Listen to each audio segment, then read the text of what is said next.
So hey guys, for those of you who don't know me, like they said, I'm Elizabeth, and I'm a sophomore English major, biology minor. And tonight I want to share my testimony with you guys. For the longest time, I thought that a testimony was how someone came to know Jesus. So I thought I didn't have one. I grew up in a Christian home, and I accepted Jesus into my heart when I was about 4 or 5. So since I don't really remember my life before Jesus, since I was like a toddler and you don't have memories then, I thought that meant my testimony was more or less non-existent. But when I came to college, I got involved in Prepare, and I heard the word testimony tossed around a lot. But it was used in a different context than what I always thought it was. Instead, when someone would share their testimony, it wasn't about how they met Jesus, but it was about what God was doing in their life now. And as I heard more testimonies that followed this new definition, I began to understand that I actually do have a testimony. But I felt like my testimony wasn't good enough. Since I had been a Christian for so long, and like basically my whole life, I didn't have one of those like crazy awesome testimonies that you usually think of when you hear testimony, like, oh yeah, my life was going in this totally wrong direction, and then I met Jesus, and it's so great now. Like that's what I think of when I hear testimony, and my life hasn't been like that at all. And so I don't have a 180 testimony, as I like to call them. But one day I was having lunch with Katie Frainer. You guys know her, she's abroad right now. She's awesome.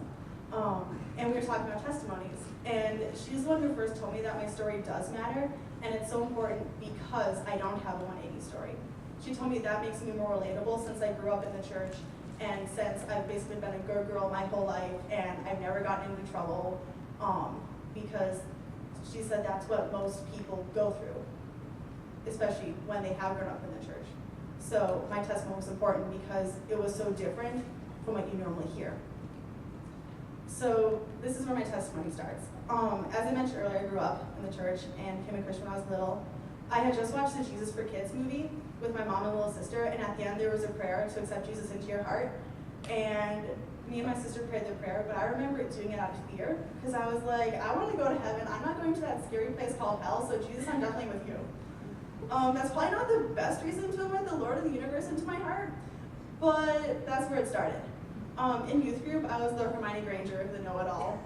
I always seemed to have all the answers, whether it was like to small group questions or trivia or in team competitions. And like the team I was on, they always thought they were going to win because I was on. Just like, oh yeah, we got Elizabeth, we totally automatically won. I did have a lot of knowledge, which helped because my mom was involved in women's ministries and lots of Bible studies, so I learned a lot of it from her. But being the know-it-all ended up being problematic instead of helpful because it was all in my head. Like all the answers were in my head, not in my heart. And so my walk with God was very theological, like doctrinal, and almost academic in a way because I was like, oh, I have to know God. So when I had questions, because I always had all the answers, I thought I couldn't have those questions. So I just bottled them up inside, got the whole concealed feel thing down pretty good. But as time went on, I felt more and more distant from the kids in my youth group because I wasn't really connecting, so I wasn't asking questions, and I was just like the token to have on your team to win the game. I wanted to hang out with the leaders more, but since leaders came and go because they were college kids, and you're only there for so long because you have life to do, I didn't really have friends that much in youth group. Child Lake Bible Camp was one of my favorite weeks of the year, and one week, in the middle of the week, one year, we had the opportunity to make a U-turn and recommit our lives to Jesus. And I took that opportunity, and as my counselor in training prayed with me, I started crying, so just all the emotion pent up inside of me. And my faith had its ups and downs, and it definitely still does, but that night I decided, I'm recommitting my life to Jesus, I'm gonna do this, I'm gonna live for God. But after camp, that didn't last that long, because I was putting my faith in what I was doing instead of what God was trying to do through me. So I was like quantifying my faith based on how much I read my Bible, how much I prayed, and how good of a Christian I was. So I was relying on myself, which just got me in trouble because when you rely on yourself, your life and your faith isn't going to move forward very far because God can do crazier things than you could ever imagine. In 6th grade, I met Gracie and Michelle, now my best friends, and I started going to their youth group activities. So I started getting more involved with their youth group, and it was great because I didn't have that Hermione reputation following me since they had known me since forever, and I could be who I wanted. And I didn't ask the questions I had, but I felt like I could, and that was liberating because I knew that even though I didn't want to at that moment, I had the freedom to ask. In high school, I stopped going to camp because it didn't hold the same spiritual high it had held in the past. And that's when I started realizing that I liked going to camp because of the epic camp-wide games that were at night, and they were epic. But I wanted to go because of that and not because of God. And so that started slowing down my spiritual life since I didn't have that camp to look forward to every summer and just to get in deep with God. Junior year, I officially joined my two best friends' youth group by going during the school year, not just during the summer.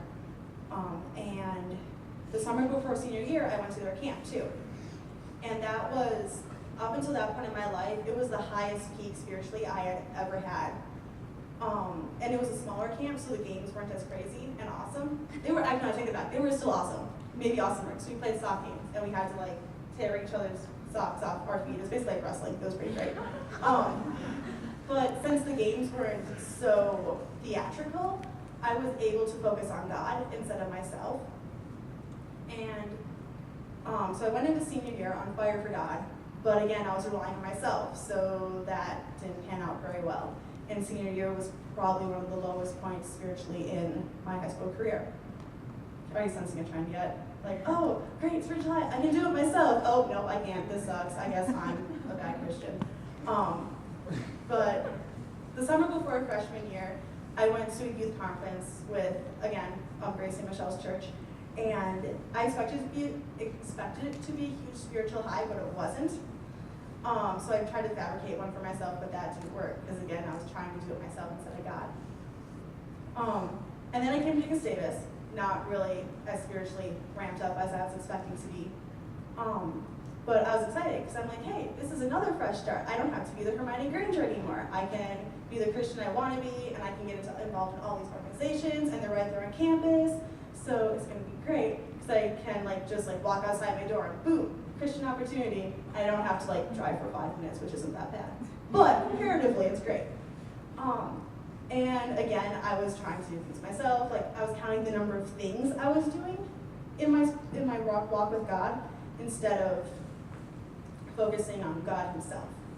So I was trying to be very legalistic, and that doesn't pan out well, as I've said multiple times, but I apparently am really bad at learning that. So my faith really struggled freshman year. My religion class made old questions resurface, and because I never voiced questions before, I didn't know who to talk to or how to even preface it in the first place. How to even say, I don't know what this is about. Especially since I still had it in my head. Since I had been a Christian for so long, I should just know these things. Second semester, I finally started going to Two Rivers Vineyard Church that my roommate had been bugging me to come with her. And finally, second semester, I was like, yeah, okay, I'll go. So that helped me get more involved in church. And it was great because Two Rivers isn't as, I grew up Baptist, so it was not as set in stone, in the service sense as Catholic or Lutheran, but it definitely is very different from Two Rivers, where people are throwing up their hands and just worshiping God totally freely. So it was just filled with the Holy Spirit, which is awesome and something I hadn't really experienced before. So during the summer, I didn't really keep my spiritual walk up because actually I don't have a good reason. I didn't keep it up.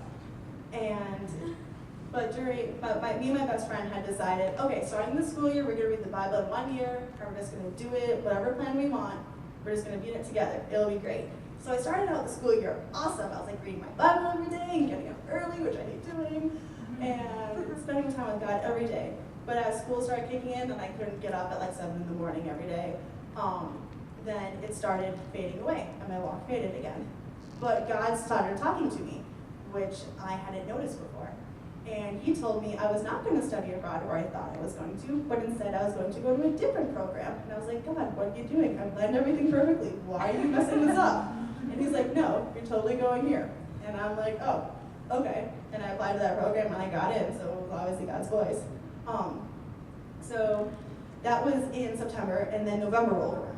And it was time for Passion and Purity, which is the best retreat ever. It's Prepares retreat, you should all go.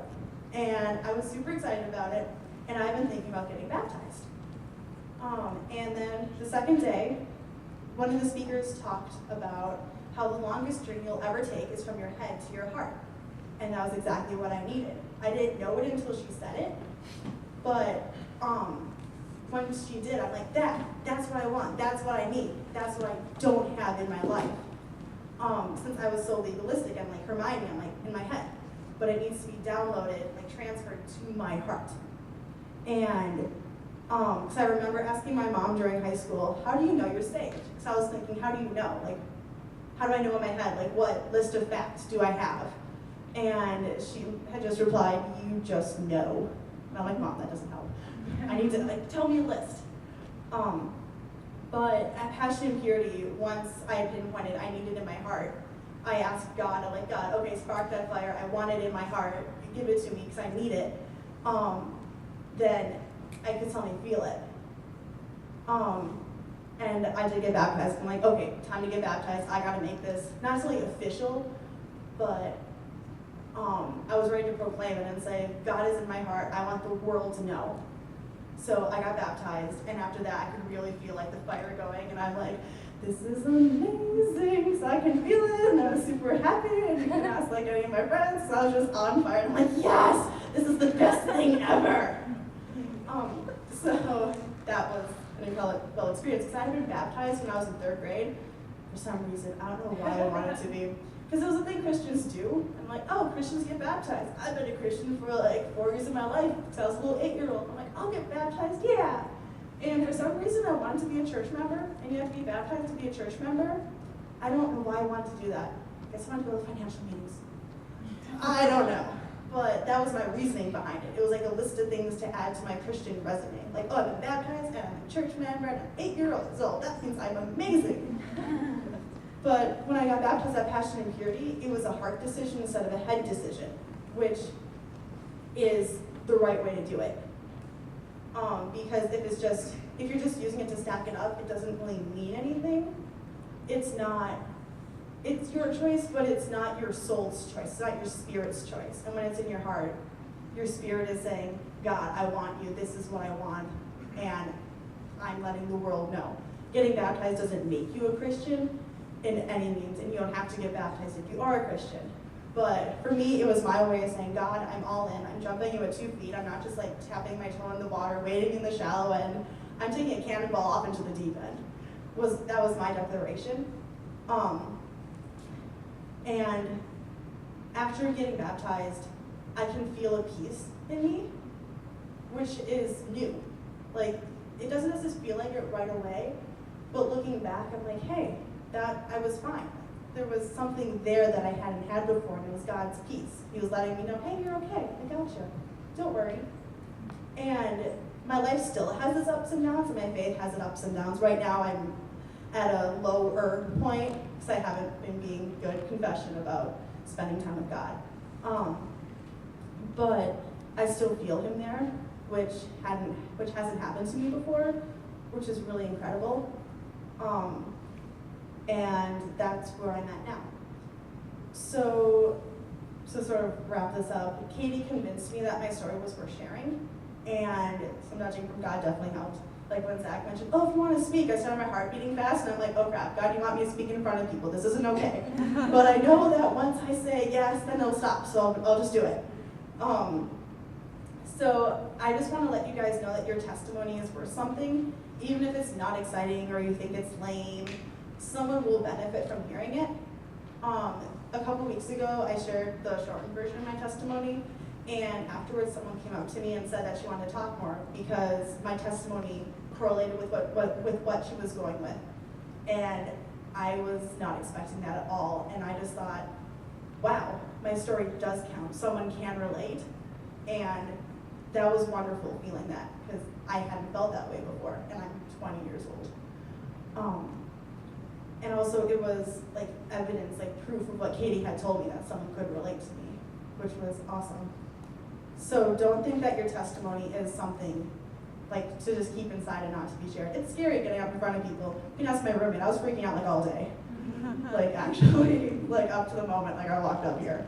But I want to challenge you to tell your story, even if it's just to your friend or to someone you're having lunch with. You don't have to go walk up to someone on campus and just grab them and say, "Let me tell you about my story." It might scare them. That would be a bad idea. And it doesn't have to be in front of people, like a ton of people either, because that's not for everyone, because some people are shy, and I can be shy, but God is making me do this, so I have to. And yeah, so share your story and just see what happens, because it's going to be awesome. Thank you.